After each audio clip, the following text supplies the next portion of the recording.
Microsoft குளறுபடியால் வங்கி சேவையில் பெரிய பாதிப்பு இல்லை என்றும் தரவுகள் திருடப்படவில்லை என்றும் இந்திய வங்கி ஊழியர் கூட்டமைப்பு இணை செயலாளர் மற்றும் மைக்ரோசாஃப்ட் கௌரவ மண்டல இயக்குநர் ஆகியோர் தெரிவித்துள்ளனர்.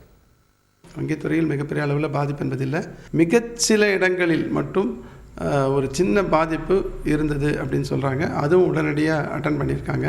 இது ஏற்பட்டிருக்கிறது என்பது ஒரு மிகப்பெரிய வார்னிங்காக இருக்குது. நமக்கு இத்தகைய மாதிரியான மீண்டும் ஒரு ஃபெயில்யூர் ஏற்பட்டால் என்ன மாதிரி இதை அணுக வேண்டும் என்பதற்கு இது ஒரு மிகப்பெரிய பாடமாக இருக்கிறது. எந்த விதமான தரவுகளும் திருடப்படலை.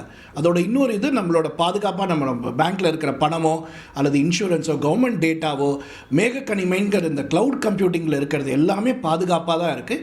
எதுவும் திருடப்படலை. அதுதான் முக்கியமான விஷயம் இதில். அதே போல் தனிநபர் கணினிகளும் இந்த பிரச்சனை வரலை. பொதுவாக நிரந்தர பாதிப்பு எதுவுமே இருக்காது.